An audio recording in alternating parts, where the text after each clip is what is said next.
친구들 정말 반가워요. 이번 한 주도 주님 안에서 행복했나요? 이 시간 하나님의 말씀 들을 때 우리 친구들의 마음에 기쁨과 감사가 넘쳐나기를 바래요. 먼 옛날 이스라엘 백성들은 전쟁에서 지는 바람에 바벨론이라는 나라에 포로로 잡혀가게 되었어요. 그런데 하나님께서 이 백성들을 인도하셔서 고향으로 돌아올 수 있게 해주셨어요. 저기 하나님의 도우심을 받아 예루살렘으로 돌아온 이스라엘 소년 야벳이 있어요. 우리 빨리 만나러 가볼까요? 친구들 반가워요. 저는 야벳이라고 해요. 저는 바벨론에서 살고 있었어요. 그런데 하나님의 뜻에 순종한 에스라와 느헤미야 총독님이 있어서 포로에서 자유인이 되었답니다. 어른들은 틈만 나면 이 두 분을 칭찬해요. 저도 느헤미야 총독님 이야기를 하고 싶어요. 느헤미야 총독님은 예루살렘에 돌아와 무너진 성벽을 다시 쌓는 일을 하셨어요.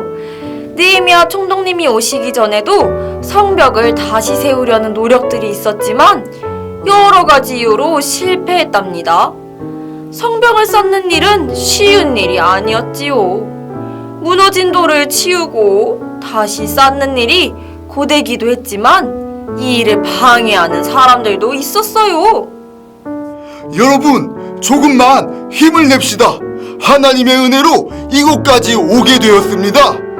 방해가 있더라도 하나님을 믿고 끝까지 성전을 지읍시다. 힘도 없는 너희 민족이 도대체 무슨 일을 한다는 거야? 이 성벽은 여우 한 마리만 기어가도 무너지겠다. 사람들은 우리를 비웃었어요. 하지만 어른들은 포기하지 않고 52일 만에 튼튼한 성벽을 다시 세웠답니다. 성벽을 다 지은 후 사람들은 수문 앞 광장에 모이기 시작했어요. 그리고 그때 저 높은 곳에 한 사람이 보였어요. 저는 아빠에게 그분이 누구인지 물었어요. 그분은 바로 하나님의 말씀을 연구하는 에스라 선생님이셨어요. 말하기를 나의 하나님이여, 내가 부끄럽고 낯이 뜨거워서 감히 나의 하나님을 향하여 얼굴을 들지 못하오니 이는 우리 죄악이 많아 정수리에 넘치고 우리 허물이 커서 하늘에 미침이니이다. 엄숙한 분위기였어요. 말씀을 듣던 중 이곳 저곳에서 흐느끼는 소리가 들려왔어요. 하나님, 잘못했습니다. 이제 하나님의 말씀대로 율법을 지키면서 살겠습니다. 말씀을 들으며 사람들이 변하기 시작했어요. 지난 날들을 돌아보며 하나님께 지은 죄를 뉘우쳤어요. 에스라 선생님은 오늘은 거룩한 날이니 슬퍼하지도 말고 울지도 말라고 말했어요. 느헤미야 총독님도 모두 돌아가 맛있는 음식을 차리고 음식을 준비하지 못한 사람들에게 나누어 주라고 하셨어요. 그때부터 잔치가 열렸답니다. 그리고 그날부터 우리는 하나님의 말씀을 배우고 가르치는 일에 힘쓰고 있답니다. 하나님의 뜻을 깨닫는 일이 가장 즐겁고 기쁘기 때문이죠. 친구들, 이스라엘 소년 야벳의 이야기를 잘 들었나요? 포로 생활을 하다가 고향으로 돌아온 이스라엘 사람들은 무너졌던 성벽을 다시 세웠답니다.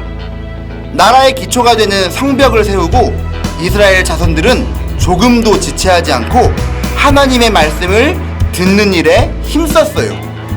무너졌던 예루살렘 성벽이 다시 세워진 것처럼 형편없이 무너졌던 자신들의 믿음을 하나하나 차곡차곡 쌓아 그 어떤 방해와 공격에도 무너지지 않는 튼튼한 믿음의 울타리를 만든 거예요.